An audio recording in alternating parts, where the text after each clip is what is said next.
right, folks. It's me, your pal, your trusted neighborhood friendly Dr.Ben. That's me.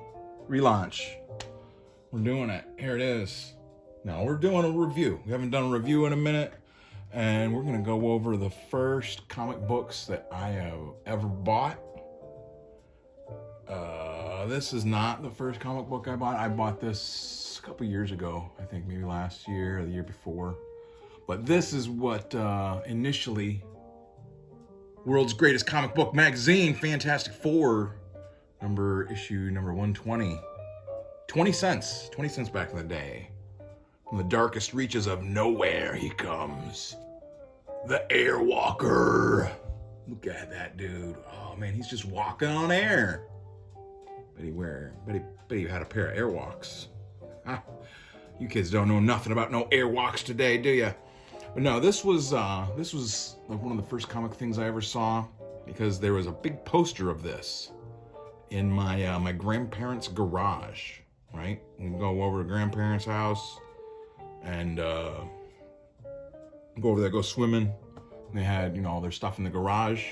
Had this big poster in there. I remember seeing that ever since I was a little tyke, and so I knew who the Fantastic Four was. I knew who Superman was too, but I wasn't allowed to have no Superman comics because Superman was bad. We'll talk about that some other time. But anyways, Fantastic Four, that's who I saw. I always wondered, man, what are they doing? Look at that guy. He's made out of rocks. This guy's on fire. And this guy's walking on air. Holy jeez. But, like I said, I didn't buy that because obviously that was old by the time I was young. And they didn't have it on the newsstand anymore. So when I went to the newsstand, I think it was like the convenience store, like the corner store. I was like, oh shit, I'm gonna get me some Fantastic Four comics. That's what I want to get. And I went, and I remember they had the little shelves with magazines and stuff. And I was like, oh, the Fantastic Four, there they are. And so I bought them. And I had to buy two comics. I bought one. This was the first one I bought, number 11 of What If. What if the Fantastic Four all had the same power? I must not have been able to read very good. Or maybe I've just always been stupid. Because I remember getting this one, and I got home and read it, and I was like, this is not like a real Fantastic Four comic. This is What If. I didn't have any idea about any of this. And so I went back to the corner store and bought the other Fantastic Four comic they had, which was this Fantastic Four 318. So, but we'll go over this one. I like this one definitely. This 318, like that's definitely to me that's the Hulk. The Hulk. That's the Hulk. That's the thing right there. You know what I'm saying? This time he was super like jagged rocks and stuff. I loved that. That was like just the coolest. He was just a badass, And it had Dr. Doom in there too. What the heck's going on? I think I had a Fantastic Four coloring book, so I kind of knew who the characters were, but like, coloring book is not a comic book. And these two have been together for like a while, because look, see how that's ripped? The back of that is up here. They got stuck together at some point. I don't know when. Anyways, this one's cool, definitely. It's got some fun stuff. Keith Pollard. Really cool. He was the first guy. I remember reading the names and just being like, oh man, what is all this stuff? And like, got ads for Refrigerator Perry, get a special G.I. Joe. Wasn't allowed to get G.I. Joes though. I had a weird life as a kid. Had this dude, Molecule Man. Look at him. He got his face messed up by Dr. Doom. Dr. Doom blasting him. But this isn't,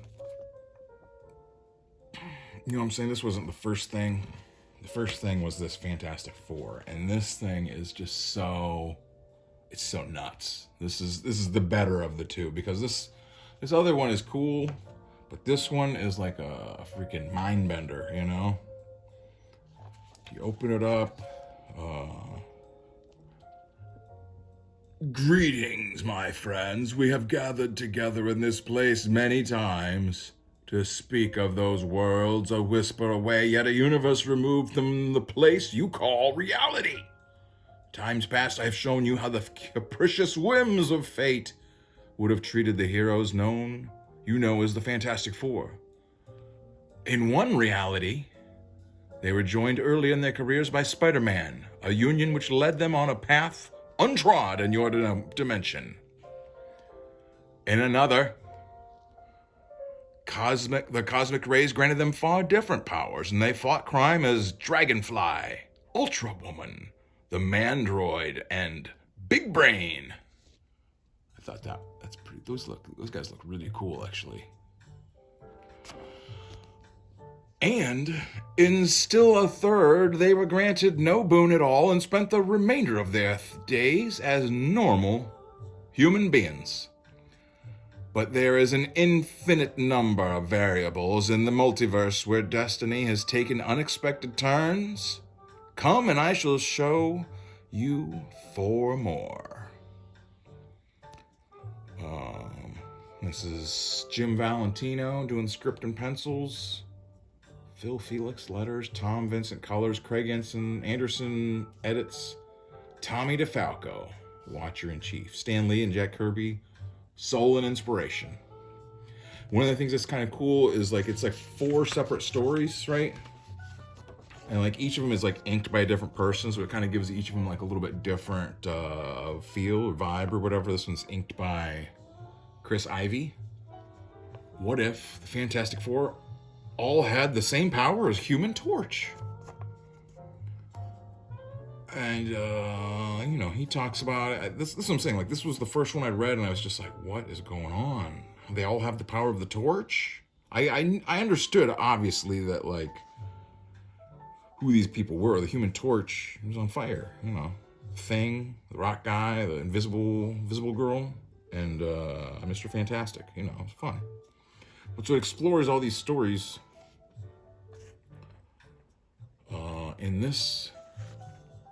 In this reality, it would be Johnny Storm who would feel the effects of the cosmic rays first. Look at me! My body's smoking! I'm hot! I feel like I'm on fire! As his body suddenly bursts into flames. I'm lighter than air! I can fly! Look, everyone!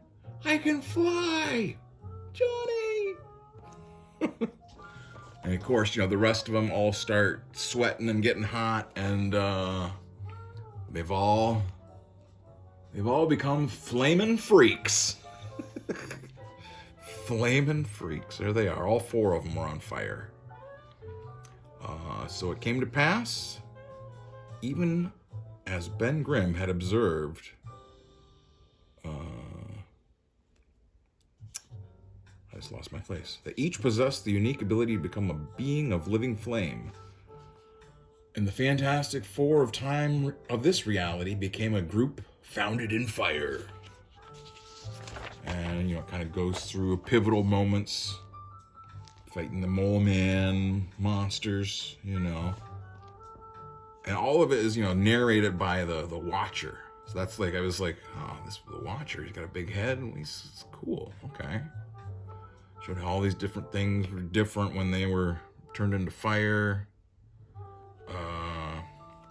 And then it focuses on them fighting this big giant monster that, what's his face?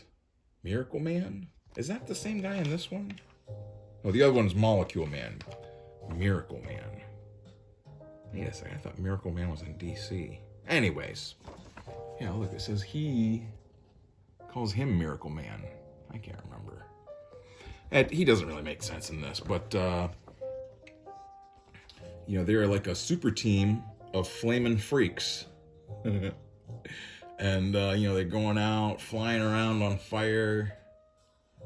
I like how it kind of distinguishes, I think, flip back here for a second. I'm not sure, I can't remember which one. It kind of distinguishes this one and this one, like Ben Grimm and Reed Richards kind of distinguishes them a little bit. And then Oh, okay, so that's Ben Grimm. Ben Grimm is the one that's red, that looks like normal, the normal Human Torch. And then Human Torch in this one is just like super fire, like just a lick of flame, you know. But, yeah, so they, you know, they're leading the guy, this big monster, into the abandoned town with two derelict buildings. This is perfect. These buildings are unoccupied. We can use our powers to their full potential without the risk of anyone being hurt. Fantastic. You're on fire, you shoot fire and all that. You gotta be careful. Unless, you know, if you're trying to be a hero, you gotta be careful. But, and of course, you know, that's the Chekhov's abandoned building or whatever. What would you call that? Like foreshadowing? We can use our full potential. No one's gonna get hurt. Yeah, okay. However, well, it immediately kind of shows. I guess I probably shouldn't have been that, or else it's gonna mix it up worse. However, unbeknownst to the FF leader, at least one of the edifices does boast an occupant. Ben, Sue, Johnny, Frank, flank the creature. Her name is Angelica, though her mother calls her Angel. A gift, she says, from a benevolent heaven to compensate for the pain in her life. A pain made even more acute by the death of Angel's father. Oh no. Since then, her mother has eked out an existence at the dingy cafe across the street from the derelict tenement. Eggs and bacon? He had bacon. I had sausage. What's a guy gotta do to get some coffee in this dump anyways? We can see, you know, they're outside fighting this monster thing. We'll surround it in a ring of fire and burn it to the ground. This poor lady. The pay is meager. The tips are worse, but she works long hours in the hope that she and her child can someday get a real home. Coming right up, sir. Well, make it snappy. You ditz. He's thinking that. He doesn't call her a ditz, but he's thinking it. It was nothing but wood and plaster. How did the Miracle Man make it move? I don't know, Johnny, but we'd better go after him before he does something else. And this is taking a break. We got the little commercial advertisement here for Hide Glide for Nintendo. I remember seeing this and being like, man, that looks like a cool game. It does not look anything like that if you actually get the game. It's not good. Anyways, flying around, they catch all the buildings on fire. And, of course, the lady is in there with her kid, screaming. She's terrified, too terrified to even move.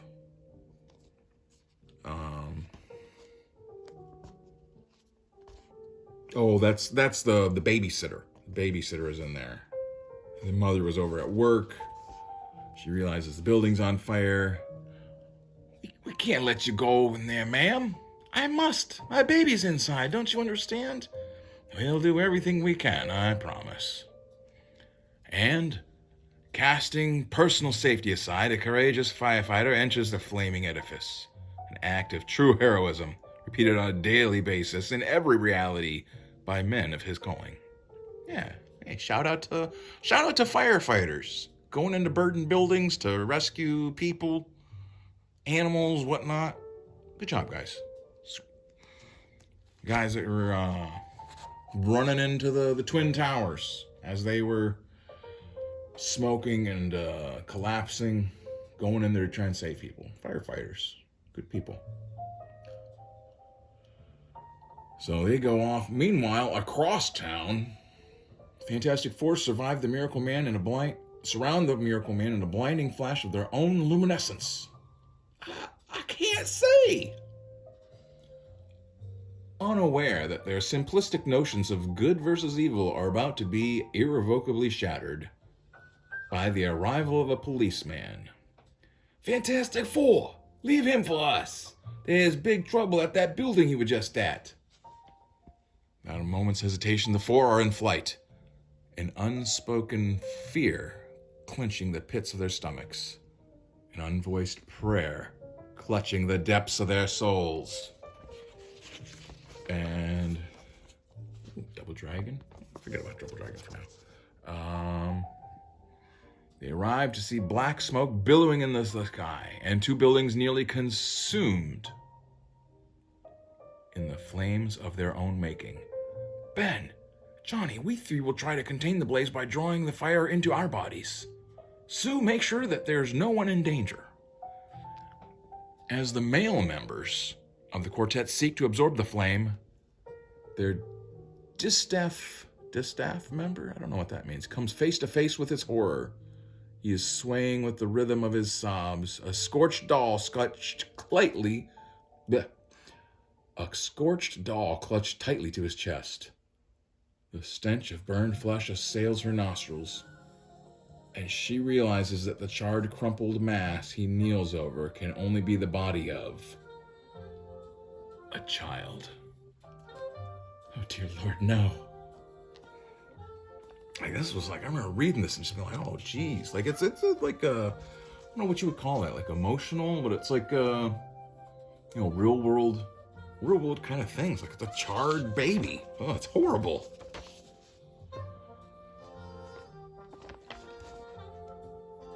Susan Storm rescues the delirious firefighter.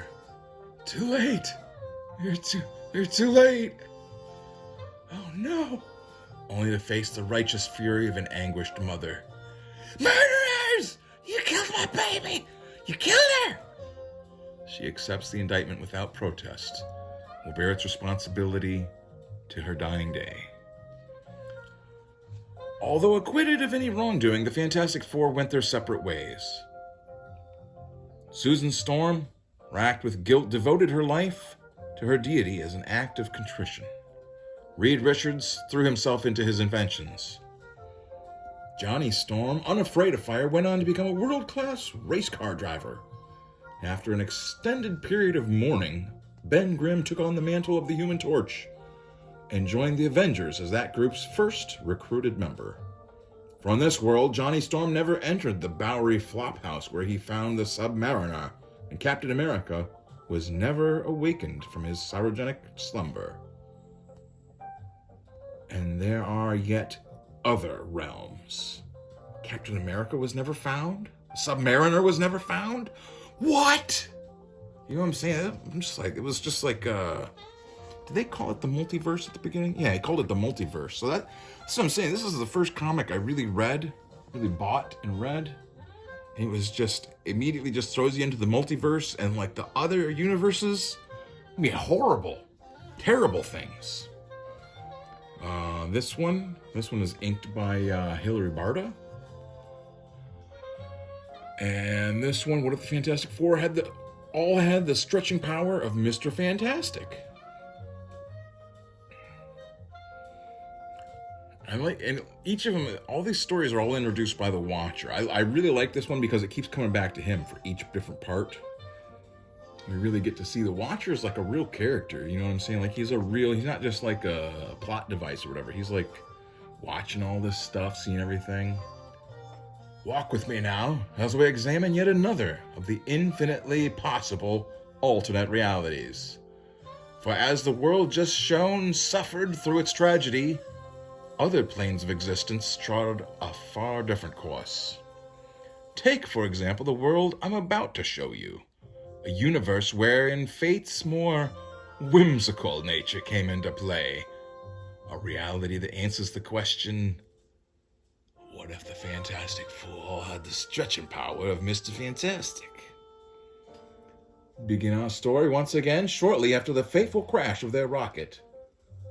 Despite this odd tingling sensation we all seem to have, survived the cosmic rays intact. Oh, Reed, I feel so strange. So we're okay now? But what if them cosmic rays do a number on us later, String Bean? Did you ever think of that? Did you ever think of that, huh? Ben's right, Reed. Not even you know what the long-range effects will be on us, or our children. Reed, I'm frightened. Sue, darling, we've nothing to worry about. Reed! Well, my arm! Stretching right past you, and your body's become elastic. It's them cosmic rays. It's made us all into monsters. Look at me. Oh, wow, this is great. Look at what I can do. And we're just like seeing all this stuff and be like, holy, can like just stretch around the thing? A tree like that? That's pretty cool. Listen to me, all of you. That means you too, Ben. We've changed, all of us. We're more than just human. Together, we must use our powers to help mankind. No! This power is as ridiculous as it is ugly. I refuse to let anyone know I've become a freak. Hey, Susie's got a point there, Reed. His powers are pretty dumb. You gotta admit it. His powers are pretty dumb. Come on. Stretchy powers? What the... But Ben, Sue, think of all the good we could do. Oh, I think you're all wet. These powers are the key to fame, fortune, girls. There, Susie, don't cry. No one will ever find out. Not if I have anything to say about it. That's the thing too, you know. As you know, my name's Ben. So that was like, for me, I was like, oh yeah, Ben. That's a good guy. He's got the same name as me. He's a badass. Look at him. Saving the girl, getting Susie Storm with him. Hell yeah.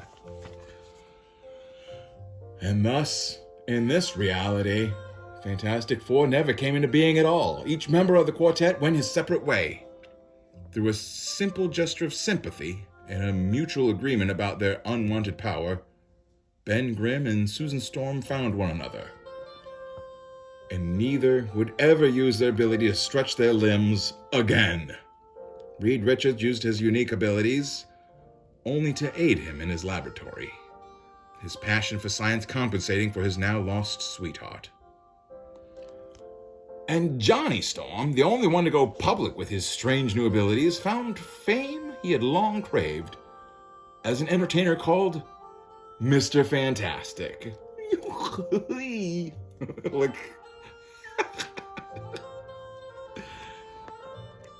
In this reality, the four made peace with their fate and each found his own happiness. Happiness. The race of man is blessed indeed to know its warming glow, yet it is not a constant in the vastness of the multiverse. Though life is mostly an even mixture of joy and sorrow, there are some realities in which tragedy is overwhelming. That is such a foreboding image. Gravity, too powerful. Can't move. Too heavy, it hurts. This one's inked by Steve Montano. I wonder if they called him Steve-O Montano. Maybe we can get a hold of Jim Valentino someday and ask him, hey, did you guys call Steve Montano Steve-O Montano? That's what I would have done. What if the Fantastic Four had all become monsters like The Thing?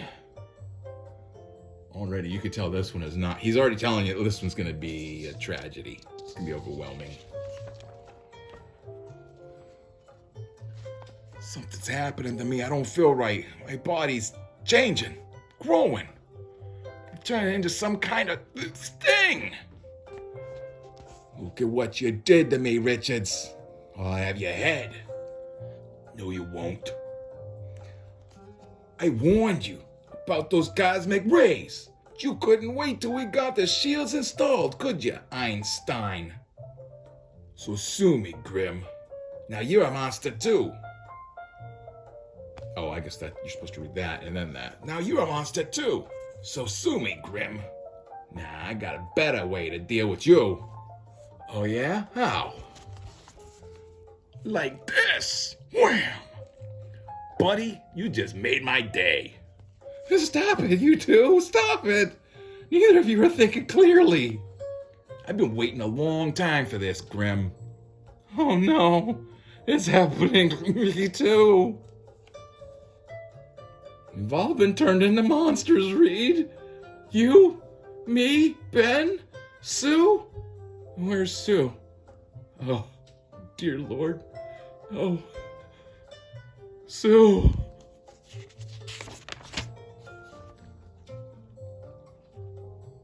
At the sound of their junior member's terrified scream, the battle ceases, and the combatants turn in stunned silence. Sue? Where once Susan Storm once stood, there now looms a misshapen monstrosity.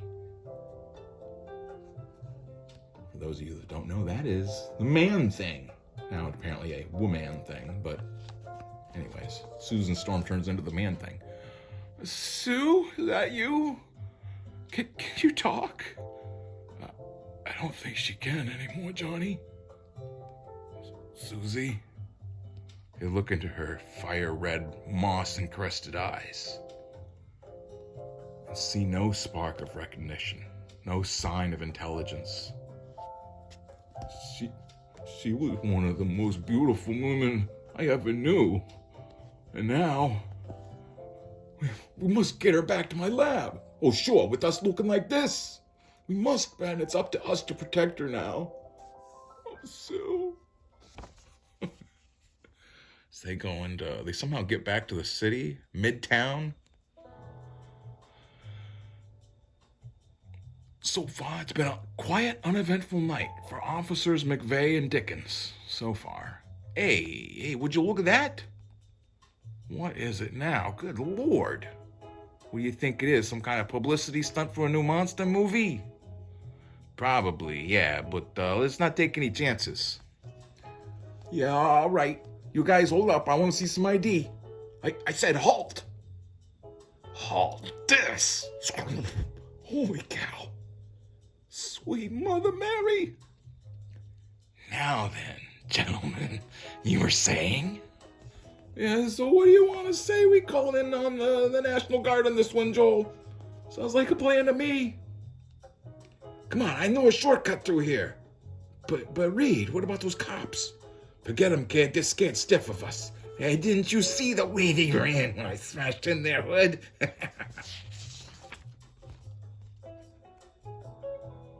And as they enter Reed Ratchard's Midtown lab apartment, hey, you guys wait here. There's no place for us here, Ben. Not anymore. Yeah, kid, I know. Reed's getting more irrational by the minute. They're playing the radio. Panic is growing citywide as reports of monsters on the streets have spread across And Susie, well... Ben, Johnny, what are you doing on there? Bring Sue in here now. Reed, you told us to wait. I did? Oh, it's getting harder for me to think. This is a long-range flying car I've been working on. I can't pilot it myself now, but I thought maybe Ben? Sure, I can fly anything. Come on, Reed, you know that. This change doesn't seem to be affecting my sunny disposition the way it is yours. I only got one question for you, pal. Where are we gonna fly to? The only place we can go now, Ben. Monster Isle. And so it was that the Fantastic Four, forever misshapen into cruel mockeries of their former selves, would spend the rest of their lives on that legend-shrouded South Sea Island, forever apart from their fellow man. And that's it. That's the end of that. That's dark. That's dark. Susan Storm turned into a brainless, a mindless... Look at that. Oh my gosh. No spark of recognition. No sign of intelligence. This is a horror story. You know what I'm saying? That's horrible. And this kind of shows you what time it is, too. What year it is. This is 1989. Comic book convention in New York City. You're invited to attend the giant, famous comic book convention. Does it say who all is going to be there? I don't think it does. Not this one. Oh, wait, no, it does. featuring in-person Marvel artists, writers, and editors, including Walter and Louise Simonson, Mike Zeck, Chris Claremont, and Jim Starlin, and many more.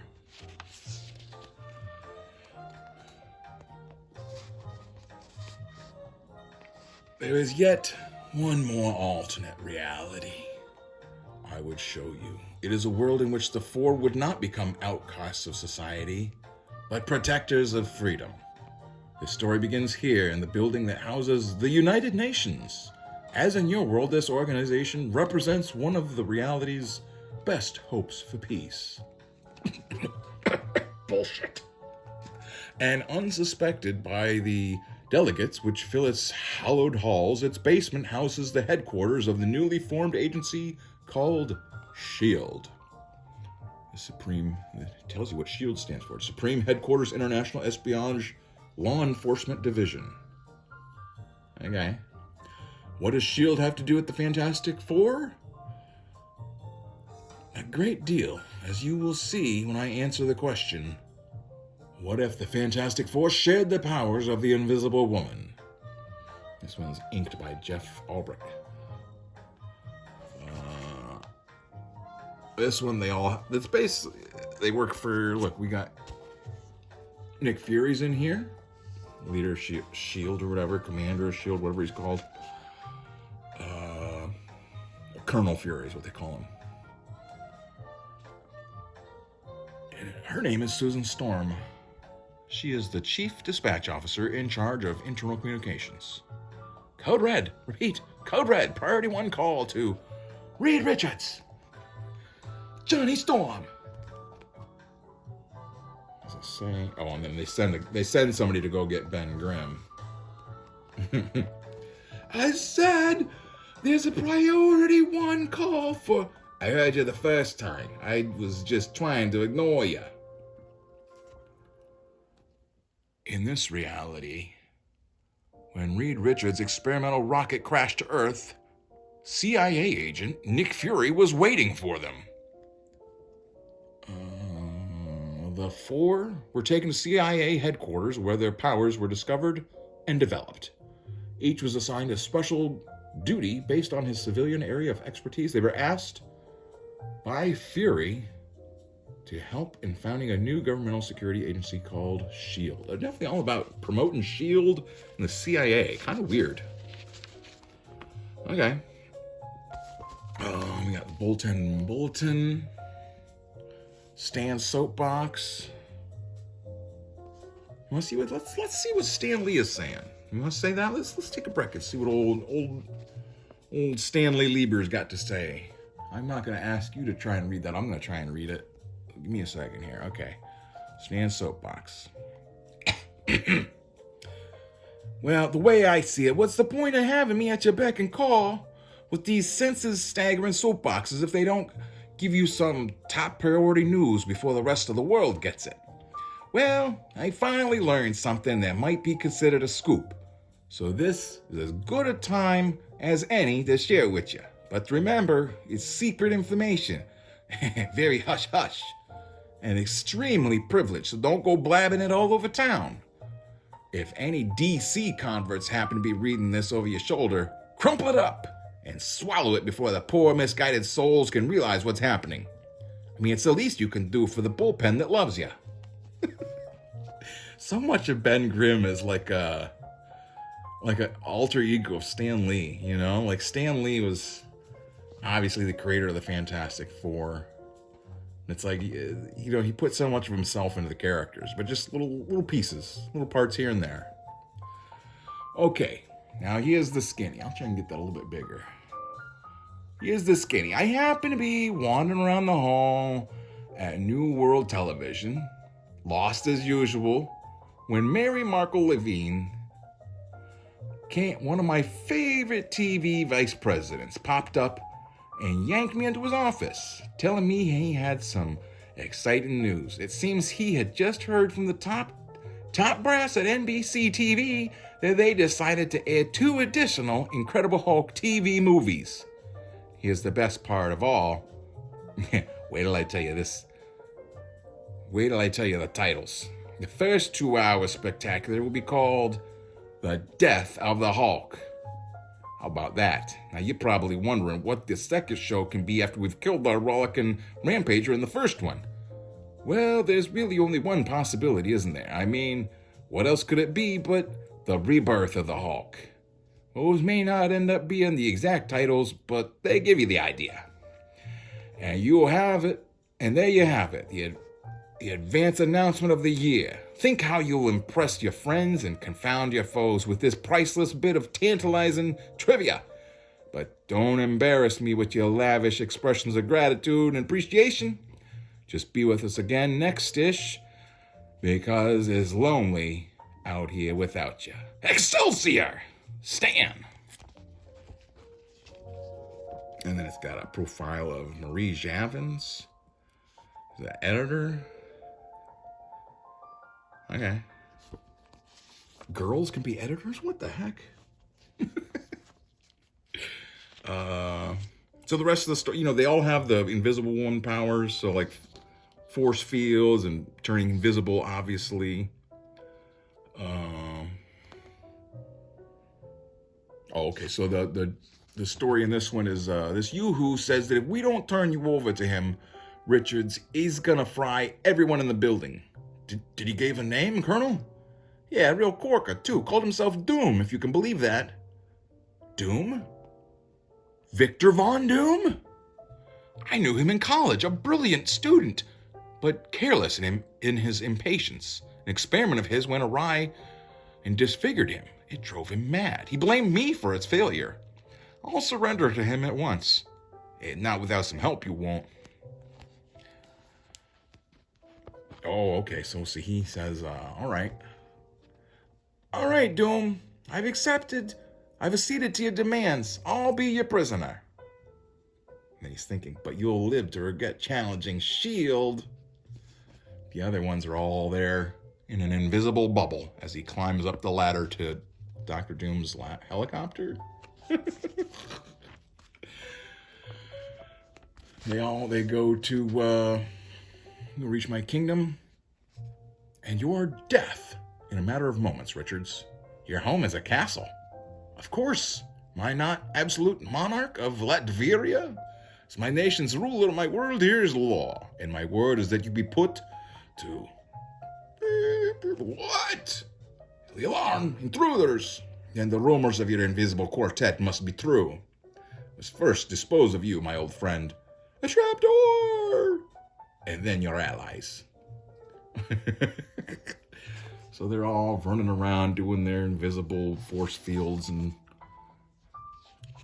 they can turn fire shit can go through them, I guess. Okay. Airtight bubbles. They can make airtight bubbles around him.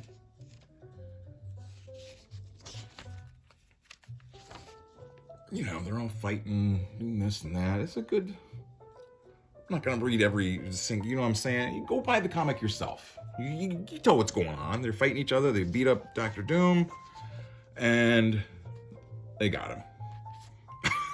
That's the end. Several hours later.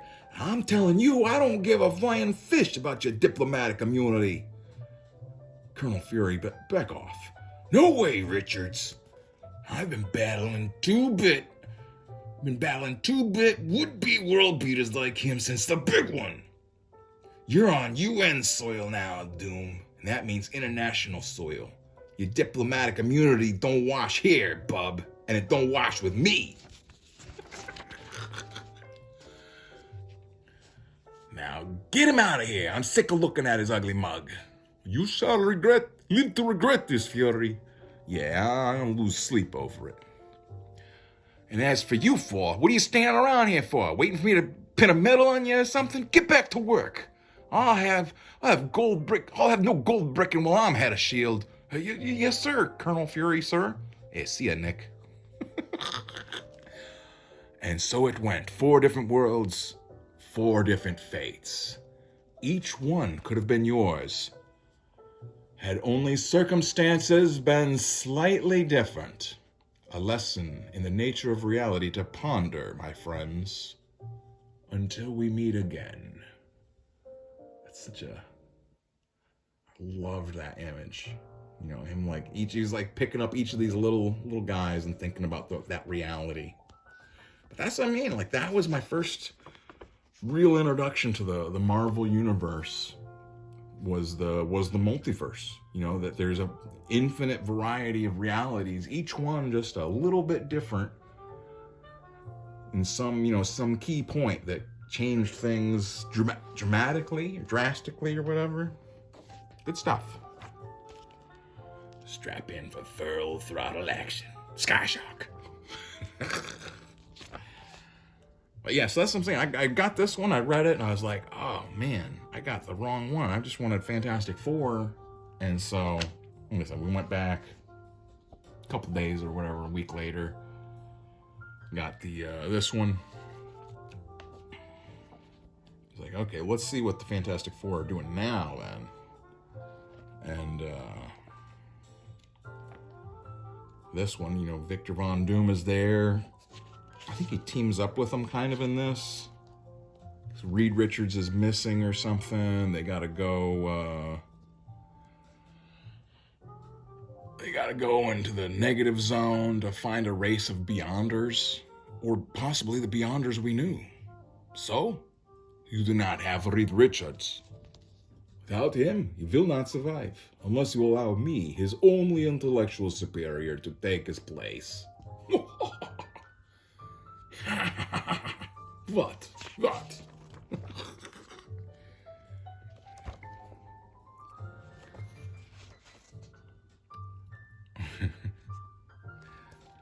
I didn't know anything about this other lady, Alicia, that was Ben Grimm's girlfriend, was blind.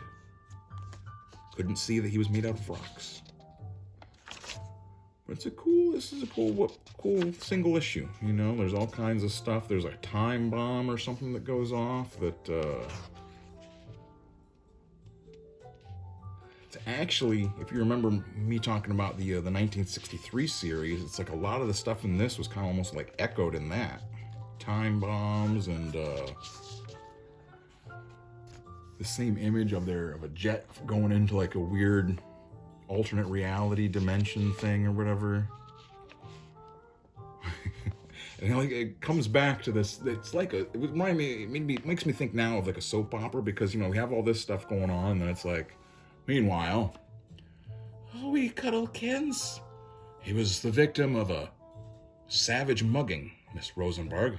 I don't know what this city's coming to. I must tell you, he's not responding to treatment. Doc, didn't you see the marks on his face?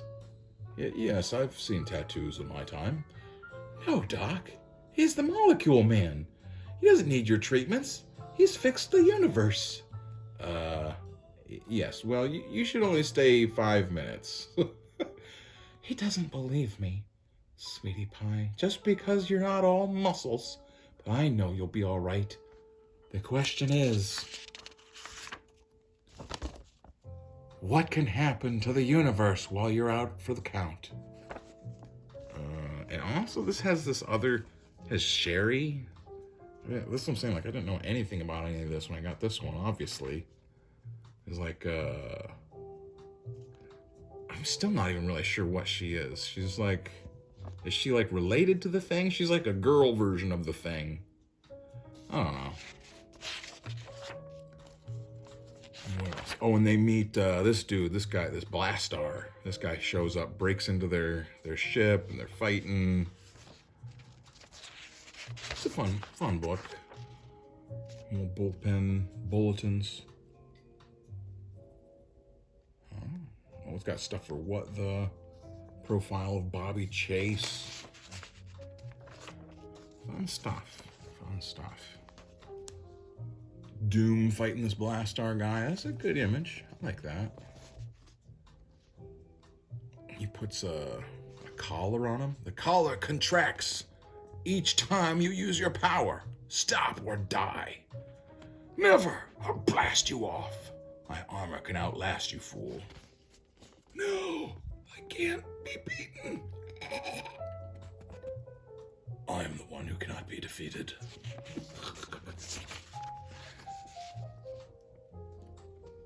It's got a letters page in here. I don't think there's anything I noticed in the letters, like anybody. Oh, someone from Ohio. I'm in Ohio. I don't know who Sean Kleefeld is. I don't know. And oh, that's the other reason I got this one. It was because they had this ad for Metal Gear on the back. Like, tell me, this is like the coolest ad. You're a little kid. You see this for a video game. This is all the gear in the video game. Bomb blast suits, flashlights, mines, Ingram Mac 2s, Berettas, rocket launchers, antidote. You know what I mean? Like, I wanted all this stuff. It looks so cool. And I remember seeing all this stuff. We were just reading, like, every page, every word on this thing. I remember reading. World of Top Secret SI. Complete with Lotus, lasers, and leers. Like spy role-playing games. And I always... The final bug, this is the one that always like tripped me out as a kid, is a unique one-player role-playing experience. Over 30 detailed drawings and photos illustrate the locked room mystery where death happens in a chamber that can't be entered in a way that can't happen, and to a man who can't be there. Hands-on clues help you solve this crime. This is from 1988. And this is, I think I showed this before, maybe when I was looking at Punisher comics. This was, that was what I wanted, was I wanted to subscribe to Punisher. I like the Fantastic Four books, but I wanted to get the Punisher. But, you know, I was only 11, so they were, my folks wouldn't let me get no Punisher comics for little 11-year-olds. That's me. It's my old house that got burnt down. That I definitely don't know how it got burnt down. I don't know how that happened. But yeah, that's what I'm saying. Fantastic Four, these were the first two comic books I bought. Loved, you know what I'm saying? Like, loved them. Read these things. I mean, look at... You're at the point of like, look at that. They have no, they're just floopy floppies now, you know? Just about to fall apart. But yeah, that's what comic books are. You get them, you read them, you like them, you don't like them, buy some new ones, whatever. Keep them. I don't think these are worth any kind of money at this point, especially not in the condition they're in. But who knows? Maybe another 10, 20 years, they may be worth a couple bucks. But I'm not selling them. These are the ones I've had since I was 11. You know, 11-year-old. Oh, poor little Dr.Ben. All right, folks. That's what I got for now. We're gonna be. I'm gonna be launching. Kind of taking a break from doing the relaunch, the Tartarian Empire, the kind of like manga influence thing, and I'm going to be doing almost like not quite a newspaper strip, but I'm going to be doing more of a simplistic style comic. I'm gonna post it online, but you'll see. It's going to be, I don't want to say it's my magnum opus, but it's one I've been working on for quite a while. So stay tuned. Don't change that dial, you know. Follow me over on your social medias, Twitters and Instagrams and Facebooks and whatnot. Or not whatnot. I'm not on whatnot. But follow me on there, and I'll put the comics on here too, you know, once I start posting them. They're gonna be just kind of like black and white. It's gonna be a true crime story that we're gonna be. Well, you know what? If you've stayed here the whole time, you deserve a little bit of something. So we'll show you what the title is. The title of the comic is gonna be called Worry, and it is gonna be, like I said, a true crime story, and it is going to. It's a horrific story, is what I can tell you. It's a horrific, terrifying story. So it's not really like a kids thing, but you know, are comics for kids anyways? I'm not worried about that. I'm just using comics to tell the stories I want to tell. I definitely have to tell this one, so that's how it is, guys. Tune in. I think next week we're gonna have Sam over. The river will get here and be looking at something or other, I guess. And until then, keep reading comics. If you're a creator, keep making comics. Read more comics, make more comics. I might do, I got some live stream stuff I want to go over too. That's not really, I want to do this one as a video, like a regular video, because I get can do the HD with this and upload it rather than not doing HD with a live stream. So we'll see. Stay tuned. Hit that bell, hit the like, tell your friends. If you're tell your Fantastic Four friends and fans, and let me know what you think. Tune in, and don't do nothing I wouldn't do, kids. And hey, if you like the jazz or I put all the jazz we play in the background. That is on down below. There's a link to the free jazz playlist and a lot of clips from different other YouTube shows I've taken, like shows I've been on, or shows where they're like mention me or whatever. All those are in the free jazz playlist too. So But besides that, don't do nothing I wouldn't do, kids.